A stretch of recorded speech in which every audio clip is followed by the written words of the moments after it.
He's the UFC's first dual-weight champion. There's a possible super fight with Floyd Mayweather Jr. on the cards. And let's face it, when he talks, we listen. Off, pimp, Rocky Gucci Mick, and without me, this whole thing. You just can't deny the Conor McGregor effect, and none more so than in his native Ireland. But even though MMA continues to grow, it isn't recognised as a legitimate sport. We're on the process. We're meeting with the government. We're working with IMA, who's the Irish Mixed Martial Arts Association, IMAF, the world body, and we're sitting down with the Sports Council in Ireland, and we're in the procedure of doing all that at the moment. Ireland is rich in culture, but there's a stereotype that continues to stick: the Fighting Irish label. I'd struggle to think or find someone in the combat industry who would not like the term Fighting Irish if they're Irish. Ireland's a fighting country, you know. They play Gaelic football, they fight. They play hurling, they fight. Rugby, fight, you know. I wouldn't say it's looking for a fight, it's just more the competitiveness that Irish guys have when they get involved in sports. And with words such as violent, disturbing and sadistic used to describe the sport, it would seem that MMA is finding trouble being accepted by other sporting organisations. We saw it in the 90s in America, you know, a lot of individual disciplines like taekwondo, kickboxing, they all kind of lost out when people were going towards MMA gyms where they can learn multiple disciplines at the same time. And every time you kind of push for MMA to be legalised, you always see a pushback from the traditional martial arts. Even this year, IMAF, they're the world governing body for MMA, they tried to become signatories to the WADA code, and they reached every criteria to get the WADA code, but they were blocked by other people who had already been involved. Like you were saying, judo, taekwondo, all these traditional martial arts did not want MMA in there because, again, it kind of takes away from them. Although envy may be a factor, questions remain over safety. The death of 28-year-old João Carvalho in Dublin last year sparked concerns about the credibility of the sport.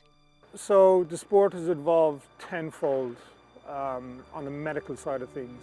We're doing full Nevada State Athletic Commission medicals. So they've got to do an MRI, an MRA of the head and the neck.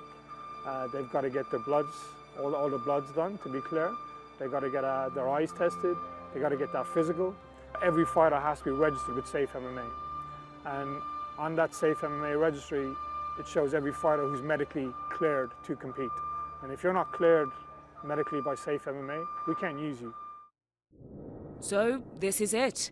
Months of training, dedication and sacrifice all comes down to nights like these. It's an honour. That's why I go out there and I put everything out there. I don't BS, I don't do anything but say I'm going to go and fight. I can't put it into words how good this feels.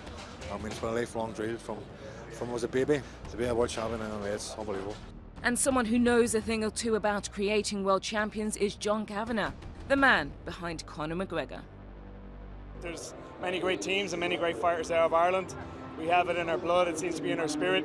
Even watching those amateur contests this evening, the future is bright and I'm glad I gave it a little bit of a push to get going. But after the bright lights of fight night, what does the future hold for MMA in Ireland? I'm not on a team, it's just me in there.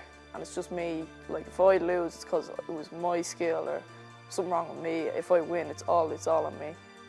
Well, it boosts me confidence a lot. Like I noticed from I was in it a few months and I just got more confident, but not in a cocky way, you know what I mean? Just feel like I felt more confident in myself.